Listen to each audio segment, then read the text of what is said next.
Hello साथीहरू, सेवारो नमस्ते। सन्चै हुनुहुन्छ साथीहरू? वेलकम छ तपाईँहरूलाई मेरो मिनी ब्लगमा। हेर्न सक्नुहुन्छ साथीहरू, म चाहिँ आज कपाल कर्ली गर्दैछु। आज म बिहानै जाँदैछु एकजना मेरो बहिनीलाई भेट्नु। मेरो बहिनी चाहिँ पहिला हामी सँगै काम गरेको, त्यही भएर आएको थियो भोजपुर। ऊ चाहिँ भोजपुर बस्छ, त्यही भएर यहाँ धरान आएको थियो। अनि त्यही भएर म चाहिँ हामी चाहिँ भेटौँ भनेर एउटा सल्लाह गरेर भेट्न आँटेको थियौँ। त्यही भएर म चाहिँ त्यसकै लागि तयारी देख्छु। तर मेरो कपालमा हेर्नु साथीहरू हल्का डेन्ड्रफ थियो, त्यो निकाल्दै थिएँ। अहिले पहिलाभन्दा त मेरो डेन्ड्रफ अलिक हराएको छ साथी, किनकि मैले स्याम्पू चेन्ज गरेको छु। त्यही भएर मेरो पहिला भन्नुहुन्छ नि मेरो धेरै नै डेन्ड्रफ थियो, सेतै निस्किन्थ्यो कपाल नुहाएपछि। अहिले चाहिँ अलिकति घटेको छ साथीहरू, किनकि मैले स्याम्पू चेन्ज गरेको छु। हेर्न सक्नुहुन्छ मैले चाहिँ कपाल कर्ली गर्दैछु। त्यही भएर अनि हेर्न सक्नुहुन्छ म रेडी पनि भइसकेको छु साथीहरू। रेडी भएर अब म निस्किन्छु। 11-12 बजिसकेको थियो, त्यही भएर अलिक छिटो गर्दै थिएँ। हेर्न सक्नुहुन्छ मेरो आउटफिट। अनि म घरबाट पनि निस्किसकेको छु साथीहरू, हेर्न सक्नुहुन्छ। अनि म चाहिँ बाटोमा जाँदै थिएँ त सफारी लिनलाई। सफारी पनि भेटेको, सफारी पनि चढिसकेको छु, पुगिसकेको छु साथीहरू। त्यहाँबाट चाहिँ बस लिनुपर्ने हुन्छ, किनकि आज हामी जाँदैछौँ साथीहरू विराटनगरमा चाहिँ त्यहाँ सेन्ट्रल मल जाँदैछौँ। यसो टिकटकमा देखेको थियौँ, त्यहाँ एउटा फोटो स्टुडियो थियो, टिकटक स्टुडियो। त्यही भएर हल्का यसो घुम्नु, त्यो सेन्ट्रल मल हामी गएको पनि थिएनौँ। त्यही भएर यसो घुमौँ न त भनेर नजिकको सेन्ट्रल मल भनेर हेर्न सक्नुहुन्छ साथीहरू। हामी विराटनगर पनि पसिसकेको छौँ। अनि हामी चाहिँ पुगिसकेको छौँ सेन्ट्रल मल। यो हेर्न सक्नुहुन्छ हाम्रो सेन्ट्रल मल विराटनगरको। तपाईँहरू पनि आउनु होला। सक्नुहुन्छ बहिनी चाहिँ उहिने हो चाहिँ मास्क लगाएर बसिरहेर उभिरहेको छ। यहाँ हामीले चाहिँ एक दुईवटा भिडियो पनि यसो बनायौँ। हिरोनी त हुनै पऱ्यो साथीहरू, हेर्न सक्नुहुन्छ राम्रो आउने रहेछ यहाँ चाहिँ भिडियो बनाउँदा। त्यही भएर स्नेक प्लान्टमा हामीले चाहिँ भिडियो बनायौँ। अनि मैले बहिनीको पनि भिडियो बनाइदिएँ एउटा, रहेको छ नि त साथीहरू।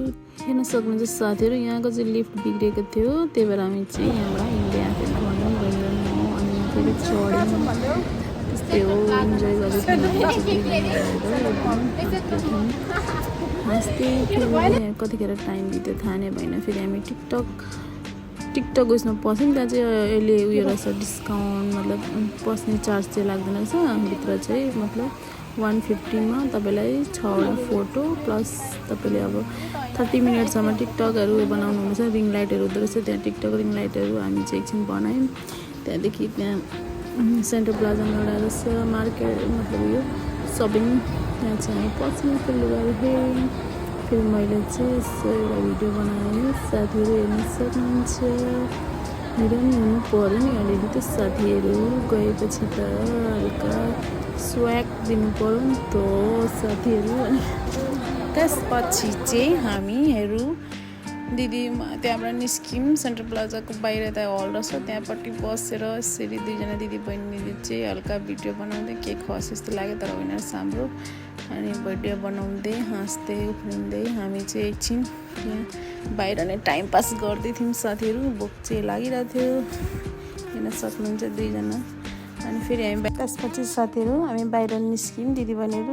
हामीलाई चाहिँ अलिकति भोक पनि लागेको थियो, त्यही भएर थोरै पानीपुरी खाइदिउँ न त, यसो भोकलाई टार्दिउँ भनेर हामीले दुईजना मिलेर दिदीबहिनीले पानीपुरी खायौँ। पानीपुरी चाहिँ त्यहाँको साह्रै मिठो थियो साथीहरू, एकदम सफ्ट क्रन्ची क्या।